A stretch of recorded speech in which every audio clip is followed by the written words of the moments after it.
He was handsome, charming, and intelligent. Yet behind the smile lived one of the darkest monsters in American history. Ted Bundy didn't just kill. He deceived, manipulated, and left a trail of fear that haunts America to this day. From college campuses to crowded streets, Bundy's victims vanished in plain sight, and no one knew the truth until it was too late. But what really happened in his final 24 hours? And how did the world react when the electric chair finally silenced him? This is a chilling, true story of Ted Bundy's rise, reign of terror, and his shocking end. Stay with me until the very last second, and don't forget to subscribe, because you won't want to miss the full story of death row's darkest final hours.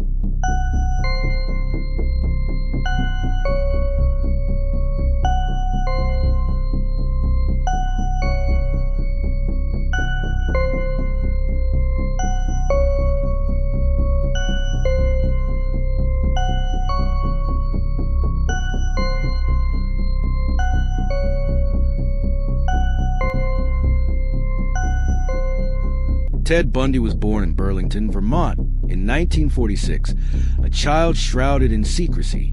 His mother, Eleanor, raised him under the shadow of confusion about his father's identity, a mystery Bundy himself would twist into darkness. From the outside, Bundy was polite, intelligent, even charming, traits that would later make him one of the most dangerous predators in American history. But behind his smile lurked a man who studied people not to connect with them, but to manipulate them. As Bundy grew older, whispers of his disturbing behavior began surfacing, peering into windows, stealing, and watching people when he thought no one was looking. Yet he managed to mask these red flags, blending into society as though nothing was wrong. By the early 1970s, Bundy was studying law, volunteering for political campaigns, and building the perfect image of a respectable young man. No one suspected that beneath the polished exterior was a calculating killer in the making. But in 1974, young women began vanishing across the Pacific Northwest. One by one, they disappeared without a trace, each sharing a haunting similarity. Long hair parted in the middle. Police were baffled. Parents were terrified, and women were warned not to walk alone. Still, Bundy's massive normalcy allowed him to escape suspicion. He would approach victims with a sling on his arm, pretending to be injured, asking for help carrying books or loading his car. By the time they realized the danger, it was too late, and soon, his name would begin surfacing in connection to the disappearances. But law enforcement had no idea how far his crimes would spread, or how deeply he would manipulate the justice system. Bundy's charm was about to collide with the first hints of his violence. But no one was ready for what investigators would uncover next. How could a man admired for his intelligence become the most feared killer of his time? By mid-1974, Bundy's killing spree escalated in brutal fashion. 2 women vanished on the same day at Lake Sammamish State Park in broad daylight. Witnesses recalled a man introducing himself as Ted, with his arm in a sling, luring women to his Volkswagen Beetle. It was the first time Bundy's name would officially surface in a police investigation. But even then, his clean-cut appearance caused many to doubt he could be involved. The truth was horrifying. Bundy had murdered dozens of women across Washington, Oregon, Utah, and Colorado. He left behind bodies in forests, ravines, and remote mountainsides, hiding the evidence of his cruelty. Yet, Bundy didn't stop with murder. He returned to the remains of his victims, committing acts so disturbing that prosecutors later refused to describe them fully in court. Even when survivors provided descriptions of their attacker, Bundy continued to slip through police dragnets. His law school training gave him just enough knowledge to stay a step ahead of investigators. Friends, colleagues, even girlfriends began to notice unsettling details. Late-night disappearances, strange mood swings, and mounting lies. Yet no one could imagine the scale of his crimes. Finally, in 1975, Bundy was pulled over by police in Utah. Inside his car, investigators found handcuffs, a ski mask, a crowbar, and other suspicious items. Still without direct evidence, he managed to delay justice once again. But survivors were beginning to come forward, describing the same man, the same Volkswagen, the same methods of manipulation. Bundy's double life was unraveling. Yet even with mounting evidence, the law would underestimate him in ways that would shock the world.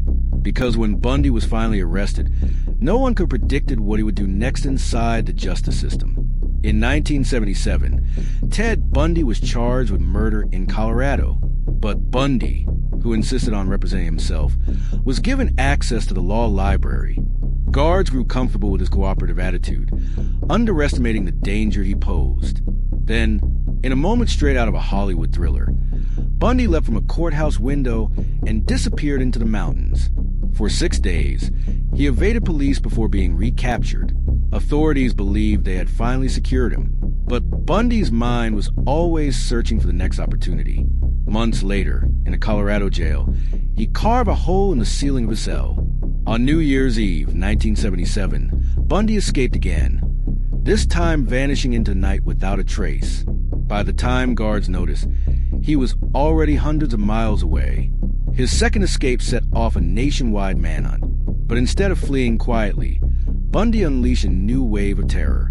In January 1978, he attacked a Florida State University sorority house, brutally assaulting multiple women in a single night.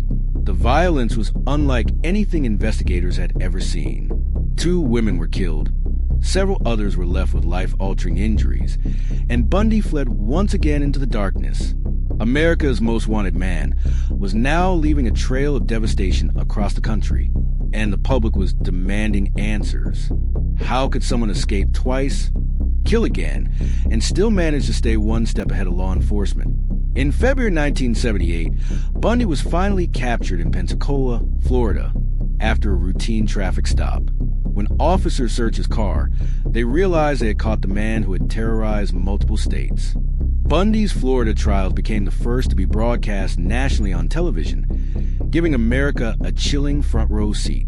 The once charming law student now stood accused of some of the most brutal crimes in U.S. history. But Bundy treated the trial like theater. He smiled for cameras, argued with judges, and cross-examined witnesses as though it were all performance. Shockingly, Bundy even proposed marriage to a woman in the courtroom. Under Florida law at the time, his words were legally binding, making Carol and Boone his wife. Viewers were stunned. How could a man accused of such horrors still captivate women across the country?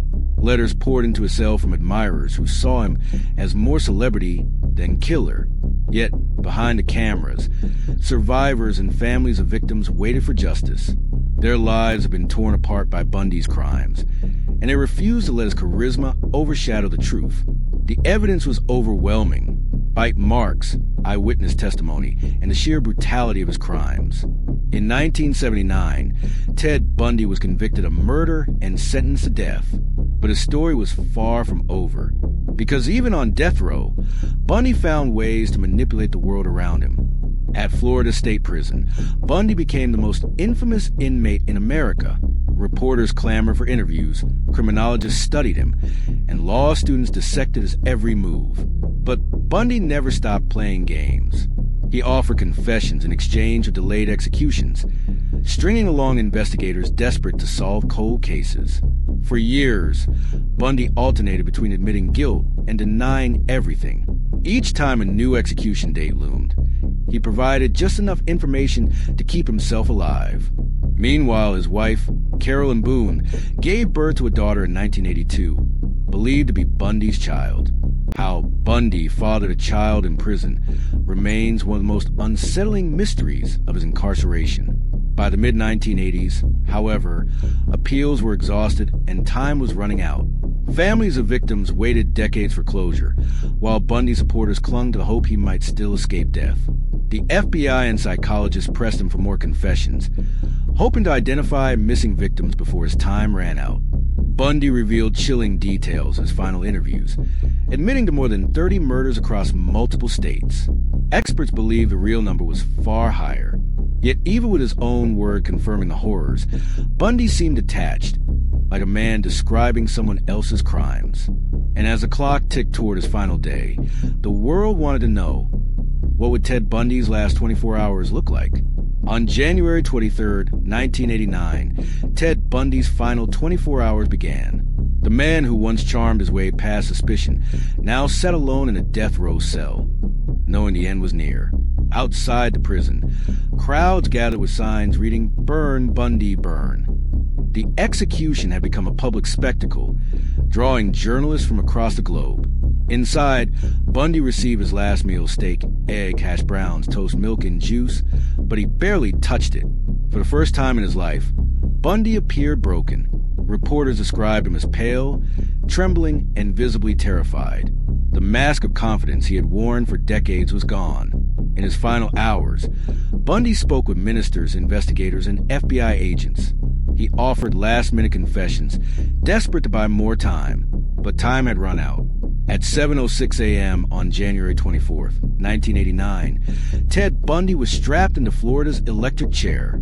Witnesses watched as the current surged through his body. The man who had terrorized a nation was finally gone. Outside, crowds erupted in cheers, chanting and celebrating his death. But Bundy's story didn't end there, because even in death, his shadow continued to haunt America.